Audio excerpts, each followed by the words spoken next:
No, please. Horse, me va a matar. You can tell by the look in this man's eyes that this is a serious situation. Hey everyone, welcome to the video. Today we have probably one of the most shocking yet fascinating lineups I've featured on the channel so far, and we're starting with the famous case of the man who was held hostage by an orangutan.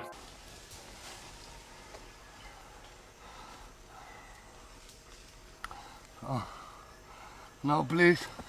Horse, me va a matar. Don't fight, Lorenzo. Don't fight, Lorenzo. Okay. Oh no. Oh no. Oh, por favor. So this is a famous wildlife photographer who has effectively been captured by this male orangutan. This is why you should never get too close to an orangutan. Because in the early 2000s, a filmmaker named Lorenzo was making a documentary on orangutans when a dominant male got his hands on him. This orangutan began biting him all over his body and using his sheer strength to prove his dominance. Now, according to Lorenzo, this male did not want to kill him, because if he did, he would no longer be here. But in this clip, you can see the fear in Lorenzo's eyes.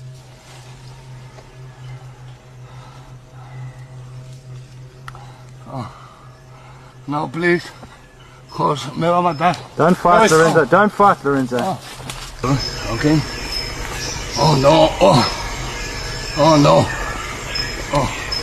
Oh, por favor. Now, Lorenzo was essentially at the mercy of this orangutan, and this encounter lasted over 3 hours long. Can you imagine that? 3 hours of intense fear and stress. Like when you get a fright, your heart jumps for a second. But can you imagine 3 hours of that? How long would it take you to recover? 3 hours long.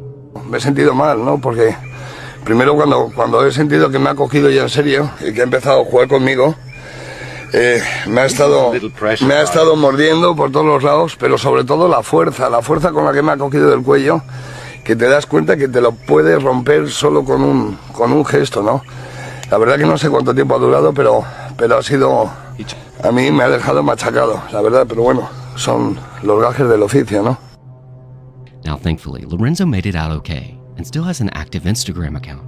But as always, let me know what you think. Orangutans, for some reason we often see them as friendly, and it's true that they're less aggressive than some other primates, like chimps for example, but those big flanged males are one type of orangutan, right? There's two types of male orangutans, we call this bimaturism, and those flanges, they're like fleshy growths, they make a louder call, and they make them look more impressive, and their growth is determined by levels of testosterone. So that animal has a lot of testosterone, it's dominant, and it wants to show the human it's dominant, it's his forest, basically. And this is exceptionally fascinating because, as I mentioned, bimaturism, there's also males without flanges who have lower testosterone. And this is really weird because we see this a lot in beetles, for example. We see sneak males and guard males. Guard males are bigger, stronger, tougher. They tend to get the females through looking good and maintaining a territory. And then we have these sneak males, which are like when a girl has a plan B fella, like a creepy little male friend who hangs around and tries to sneak in and mate when the guard males aren't there. And in mammals, in big mammals, we don't usually see this concept that much. But in orangutans, there are definitely sneak males and guard males. The big dominant ones like this one, and then the littler males without flanges would look a bit more like a female, and they sneak around the forest trying to catch the females when the big male, like that one, isn't looking.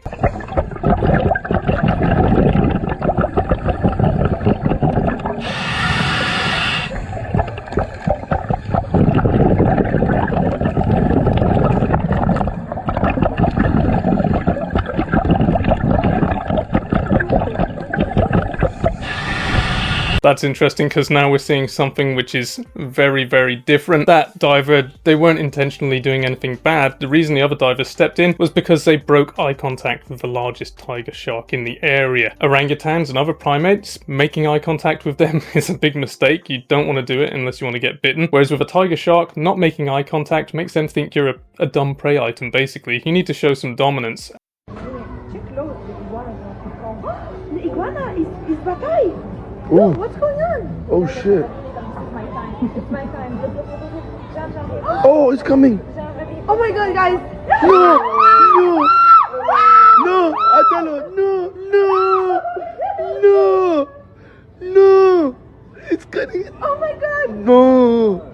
That was fascinating. Crocodile snuck up, got one of those iguanas, I don't know what species it was, and grabbed it while they were engaged in male-to-male combat, which isn't usually that dangerous for them, but it's an important part of their mating. And this is one of the actual hidden costs of courtship in animals, and that is, you know, being less aware of predators around you and potentially getting caught out. in this case by a crocodile.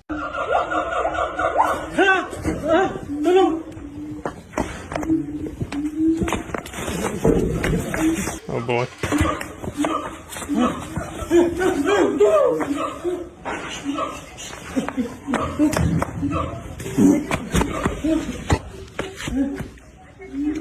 Most people say they're 2 or 3 times stronger than us. I'm not sure how accurate that is.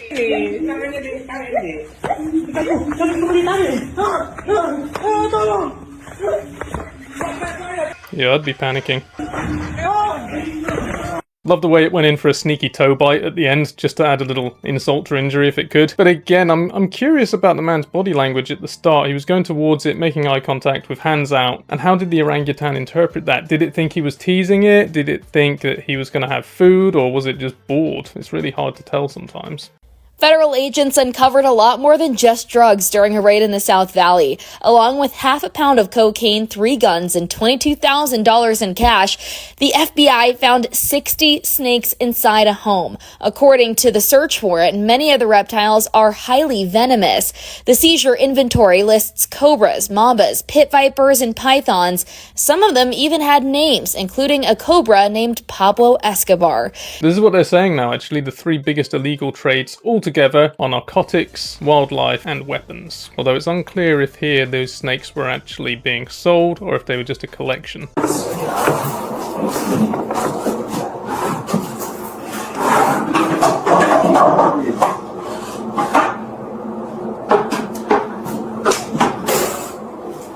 Oh yeah, he's gorgeous. You got the lid? I got it. I'm gonna rearrange. I guess we don't need these goggles. No, I guess we don't. His head is down, going down. Yeah, I'll do that. Ready?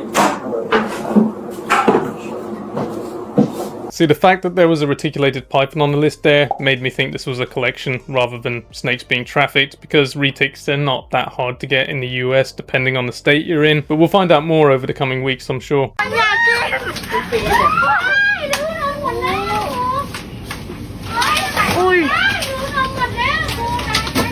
That's a big monitor.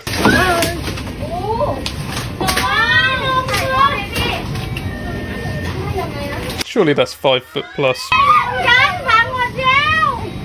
Well, I guess when a monitor gets into your store and it's that size, unless you're like a professional, there's really not much you can do. You've just got to let it trash the place until it decides to go, basically. By the way, if you're enjoying this, don't forget to like and subscribe and even hype the video. It all helps. Thank you. Leave it alone! Reba, get away from it! What do I do about that? I just step in crap. Brad, what are you gonna do about it? You're a big baby.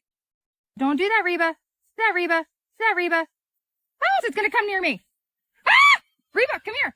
I don't know where that snake went, and I'm not staying to find out, so good luck, cows. Love the way that cow just starts licking it. Honestly, if you've got a farm and your poultry's secure, a black rat snake is one of the best snakes you can have around because they love rodents as well as chicken eggs. So again, keep your chickens secure, but other than that, that is a good species to have.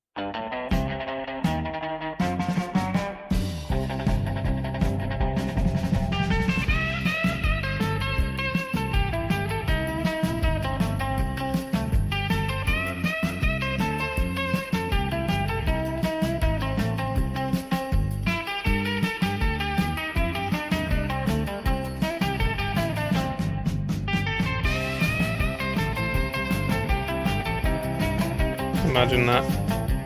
Orcas simply don't attack humans in the wild. It's extremely rare, and the reason for that we think is that they are taught what to eat by their mothers, and each pod or subpopulation has a specific prey it likes to go for, like sharks or seals for example, and we also don't have the amount of blubber they like in their food, in their diet. So yeah, being attacked by them in the wild, not likely. But I almost think they might have this kind of fascination, maybe even respect for us as well, as they're the top predator in the sea, and we're the top predator on the planet.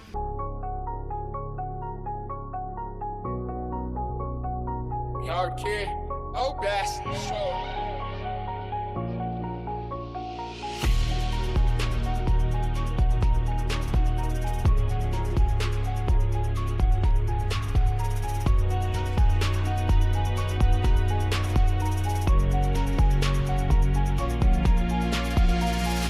Very cute. Despite the reputation, snapping turtles can get exceptionally tame. How much they think and feel, we may never know. What you can't argue over is the fact that his animals are exceptionally healthy. I mean, the colour and the shell looking like that, I've kept snappers before, and that is quite hard to achieve. Oh, here we go.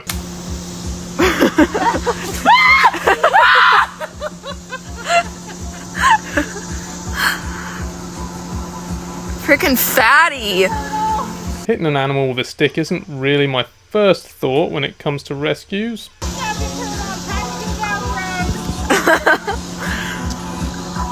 if I pick it up from behind. Don't pick it up!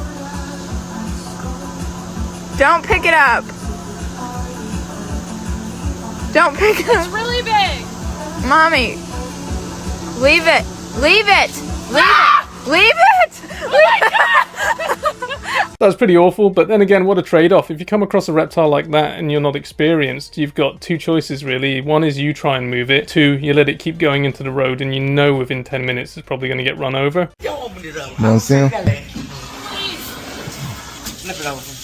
This one, I just don't get what the point of this video was, why you'd be unboxing an iguana at the FedEx office rather than taking it home. I don't know. Was it set up? Was it just a really irresponsible thing to do? In any case, it doesn't go well. You in the bag? Oh yeah.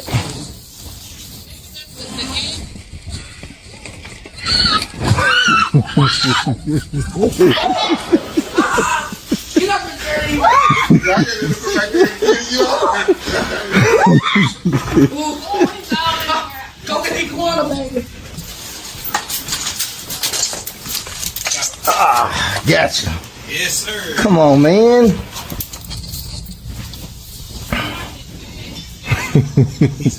Yeah, he's just scared. Exactly the kind of thing that makes people hate our hobby. And in case you're wondering, yes, iguanas can drop their tail, so don't pick them up by the tail.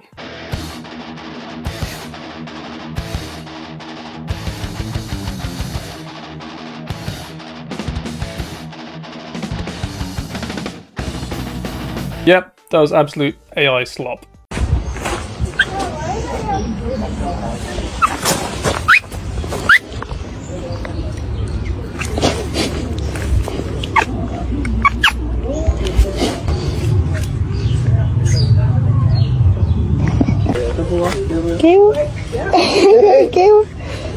So you shouldn't feed quokkas because human food isn't good for them, right? It's not their natural diet, and they need to remember how to forage for themselves and stay in the habit of foraging for themselves. But I would like you to all be honest with me in the comments. Who could actually resist the quokka?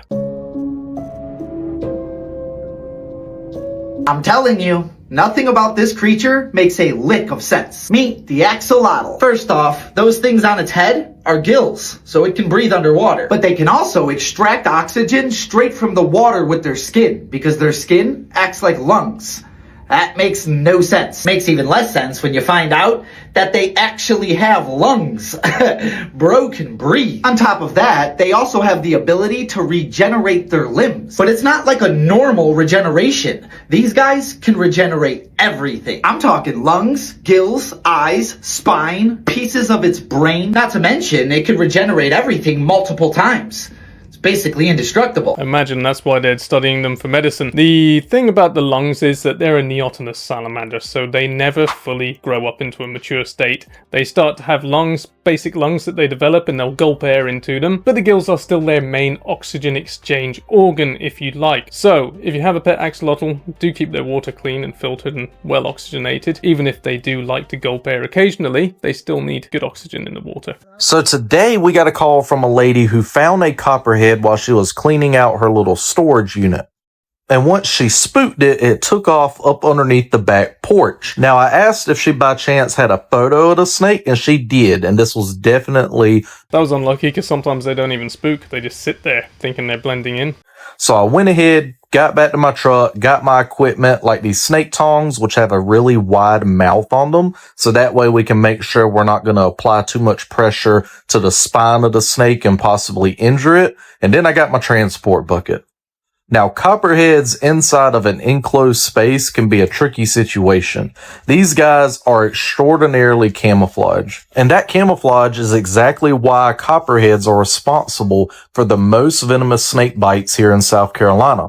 And it's not because they're an aggressive snake by any means, it's simply because their camouflage is so good, they get accidentally stepped on a lot. Especially here in the South where everybody's wearing flip-flops, sandals, or barefoot.